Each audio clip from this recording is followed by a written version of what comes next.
Olá, pequenos pesquisadores, sejam bem-vindos a esta lição. Nós estamos aprendendo muito com as abelhas. Esses pequeninos animais estão ensinando grandes lições para nós.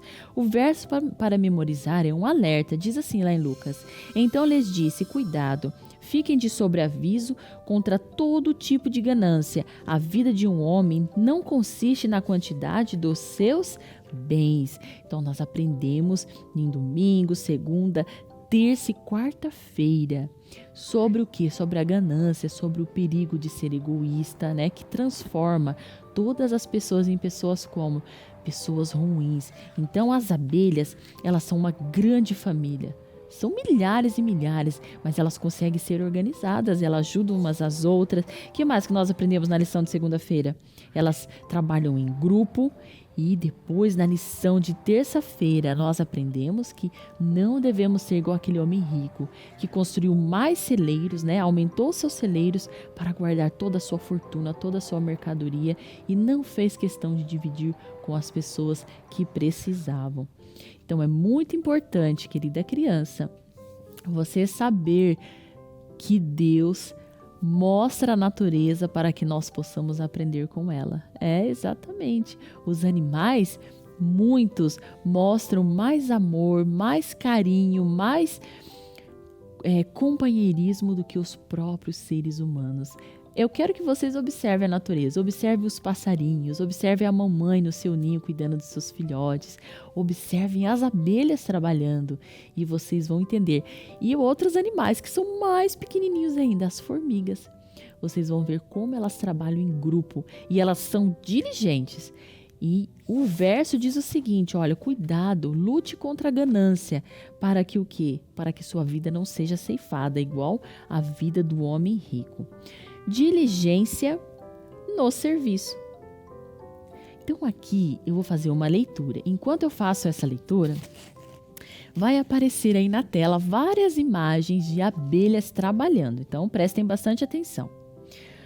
Em diferentes momentos de sua curta vida de dias, as abelhas recebem diferentes tarefas. Como elas sabem qual o seu dever? Elas conhecem o próprio potencial e sabem do que são capazes de fazer. Depois que uma abelha nasce, precisa esperar algumas horas para que suas asas sequem e endureçam. Logo depois, começa a limpar as células da colmeia. Dessa forma, outra abelha pode ser gerada em seu lugar. Então, depois que nasce, a abelha ela é muito inteligente e organizada. Olha só que lição aqui.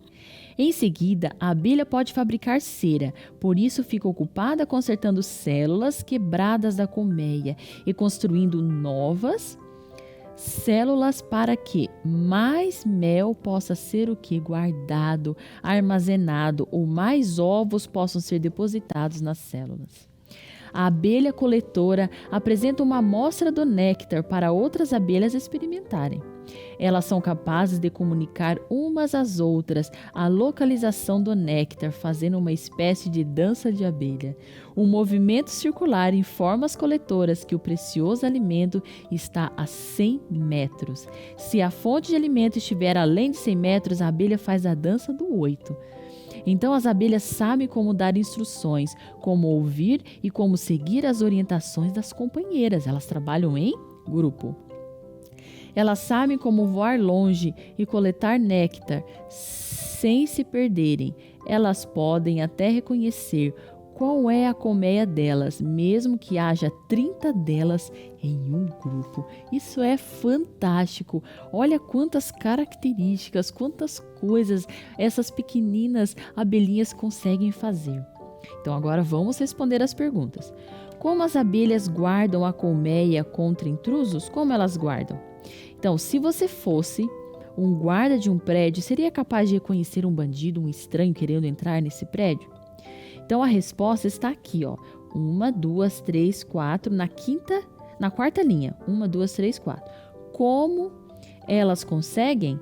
As abelhas guardiãs rapidamente reconhecem intrusos através dos 1.200 órgãos de cheiro. Olha que interessante, que estão localizadas em suas antenas. Quem diria que aquelas anteninhas seriam tão especiais. As guardiãs são muito dedicadas e não dormem em serviço. Então aqui nós já descobrimos que na colmeia existe o quê? As abelhas guardiãs, as seguranças, né? As abelhas que cuidam da colmeia. Então vocês vão sublinhar a resposta, né? Que está na quarta linha. Então vamos sublinhar a quarta, quinta e a sexta linha. Número 2. Como a Bíblia nos ensina a fazer o nosso trabalho? Lá em Eclesiastes, capítulo 9, verso 10, escreva esse versículo num pedaço de papel e ponha onde você possa vê-lo muitas vezes durante o dia. Vamos ver o que diz lá em Eclesiastes. Onde será que nós encontramos Eclesiastes? Será que está no final da Bíblia? Será que está no começo da Bíblia? Ai, Tivane, não sei, não tem problema. Vamos achar aqui, ó. Eclesiastes está lá no Antigo Testamento. 1058.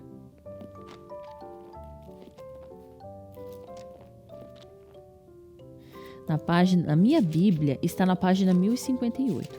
Vamos descobrir. Está depois de Provérbios. Então você tem Salmos. Salmos é fácil de achar. Provérbios e depois Eclesiastes.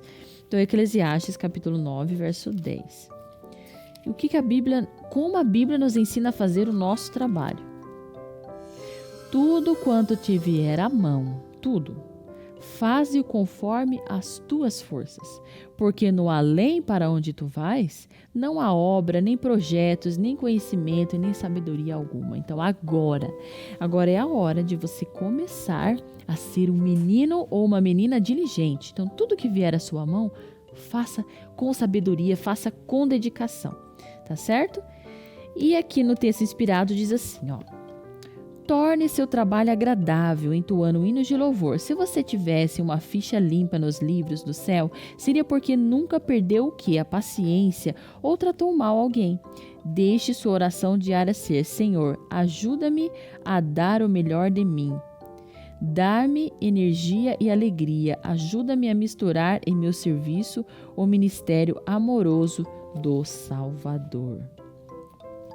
Muito bem, olha só que lindo. Então, a nossa oração deve ser: Senhor, ajuda-me a dar o melhor de mim, dá-me energia e alegria. Ajude-me a misturar o meu serviço, o ministério, ajude-me a misturar em meu serviço o ministério amoroso do Salvador.